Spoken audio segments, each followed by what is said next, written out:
guys, I'm Amelia. Tonight I am jonesing with Man, and tonight we are jonesing on many tequilas. Very true. But this particular one is Cimarron.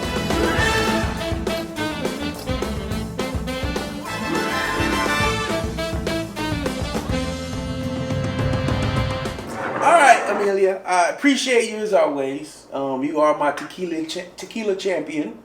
Connoisseur.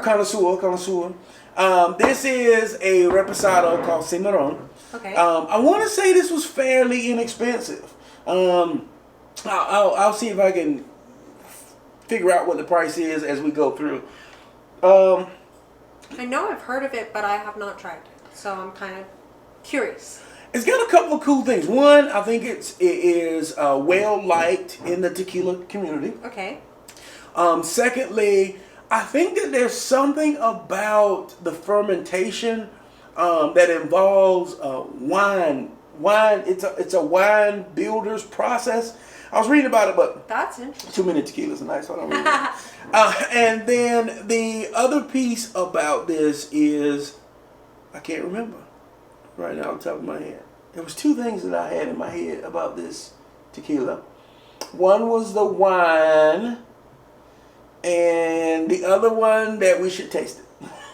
I agree. Okay. I do feel like this label here kind of looks like a little more traditional. Obviously, it's all in Spanish. That could just be a gimmick, but you never know until you try it. For sure. 40%. NOM 1146. I say let's just crack her open and maybe it'll come to me what the other thing, what the other fact was. It's okay. We have been tasting quite a bit tonight. Oh, okay. You know. I did not expect that. It's I don't know if this is a Mexico kind of nozzle. Ooh. Not a cork. Not a cork. But we'll have to see. This nozzle right here is on another. Well, it's nothing in there though. Yeah, it's almost like it looks like a pour, but then but it's like not. It's very misleading. wide. Wide. So as we did a little pour there, I kind of remembered what it was. Okay. That this repo is 4 months old. Okay. And that it is Highlands. I might not be right on that. I'll put it down below on that part. It says on the bottle. Yeah, Los Altos de Jalisco. So Highlands. Highlands, okay. All right. I'm going backwards. Let's go neat. Now, one thing I will say, and I don't know if you've had a chance to smell it yet, but it smells quite delightful. It smells like a kicker. Yeah. Not in a bad way, but it smells like it's gonna give you a little slap in the face kind of deal. But like, take it away from your nose, bring it back. It almost smells like a sweetheart kind of. You know the little Smarties that you get kind of, and that's probably. I'm kind of getting that. It's kind of weird, but it does smell that way. Okay, I like it. Let's clink 'em and drink 'em.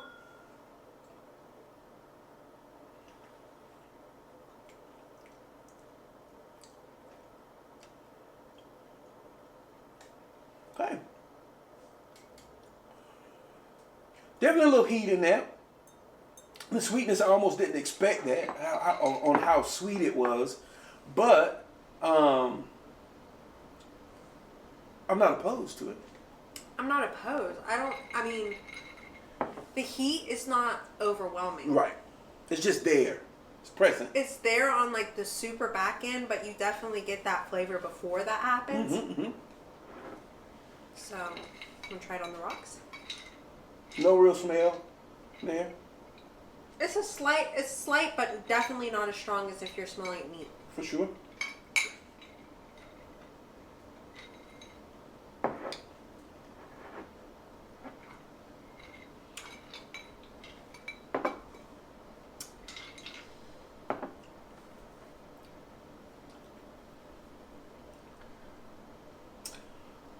I'd love to hear your thoughts.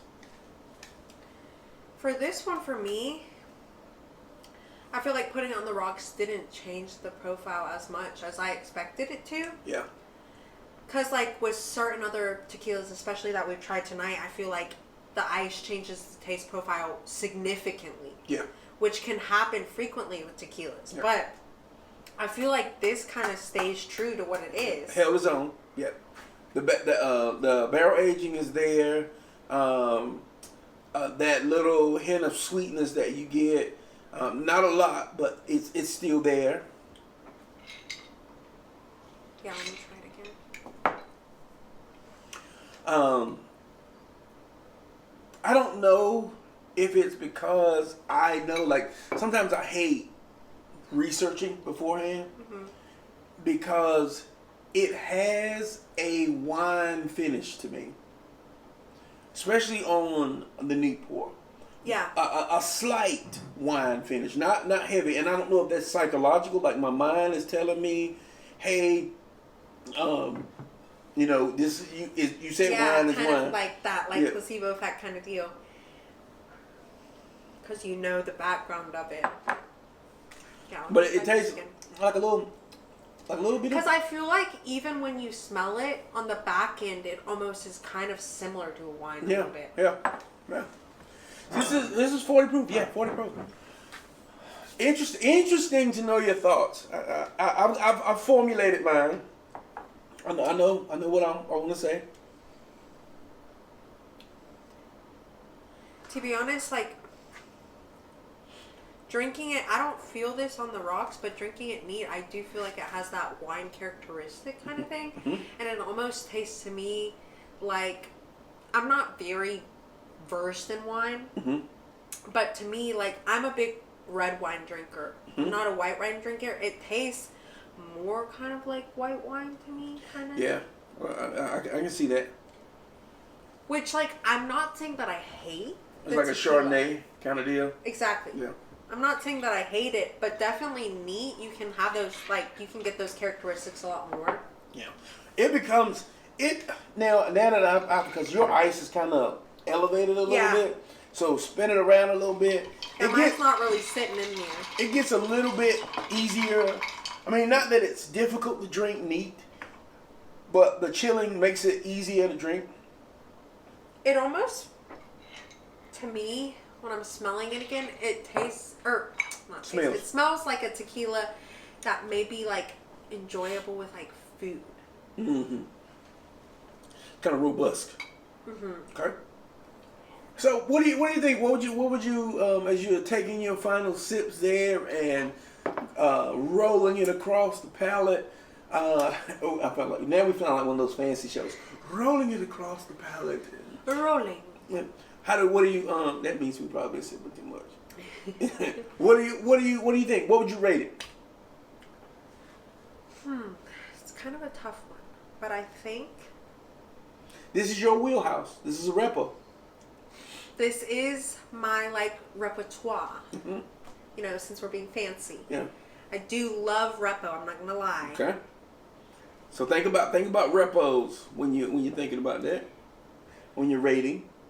But to me,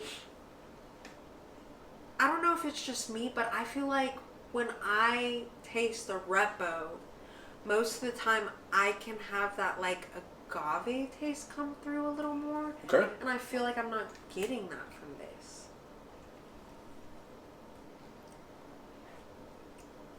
A little bit on the neat, lot less on the rocks. On the rocks. Yeah, I can see that. Like I just feel like it's not a familiar flavor of repo to me. Not that I don't enjoy it. It's just not, I guess, a typical repo. Yeah. But if I'm gonna rate it, I think I'm gonna say like a 2.8. Ooh, that's kind of low. It's kind of low. It's kind of low. All right, now I'm gonna give you a piece of information, and you tell me if that piece of information changes your mind. Okay. This bottle costs $19. Okay, but I will say there's certain tequilas that I've had that cost $19 that I feel like matches higher level tequilas, because like obviously the fact that tequila has to be normally under a certain proof to be like regulated as tequila, it seems to me that like in a lot of ways tequila can be very similar because it has to have a certain characteristics to be recognized as tequila. Yeah. So I definitely recognize there's a lot of variation between tequila. Okay. But then I've also had $20 tequilas that I do really appreciate the taste profile. Okay. So what $20 tequila would you put over this? Jimador. Okay. Jimador is one of those ones that I feel like their taste profile has changed over time. Because I use, or maybe my personal preference has changed, but I just feel like definitely, even from like trying it this year, in certain batches that I've had, it has a different flavor to me. Yeah. It's always one that I will go back to just because it's cheap. It's cheap. And for it's me, easy. it's easy to drink. Yeah.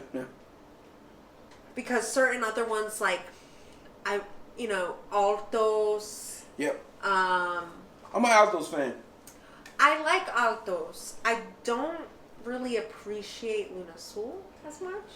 Yeah, I can see that. I don't hate Luna Azul, but if I'm given a choice, I'm going to choose Altos over Luna Azul. Because if you're getting a cheaper, I mean not super cheap, but a cheaper tequila, yeah, I would also choose Altos. Yeah. Or Mi Campo is not bad and that's about, I think, 20 or 23. Yeah, I haven't tried that one yet. So 3 point. What did you say again? I think I said 3.8. 3.8. Okay, we'll go with that. 3.8. I'm actually gonna at $19. It might have been $24, but I'm gonna say 19. I'm gonna give it a 3.5.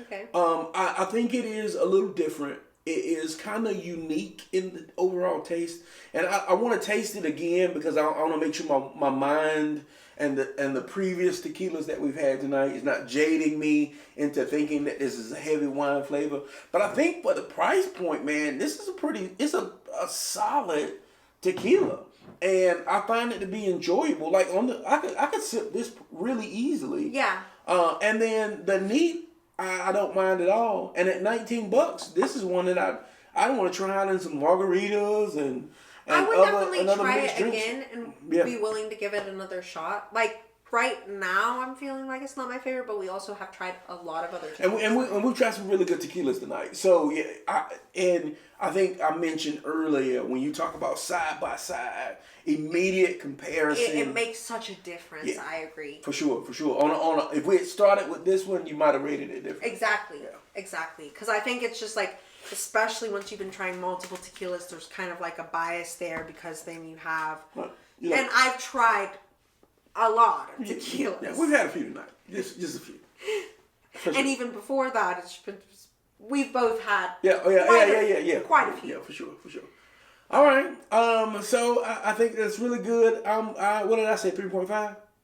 Yeah, I think it's 3.5. And I said 2.8. Yeah, I'm gonna have to go back on the thing and do this one. But yes, Cimarron, I definitely would say give it a try. Follow us on Facebook, Instagram, and Twitter at Jones and Mann. This has been another episode. Great. Clink 'em and drink 'em. We'll see you next time.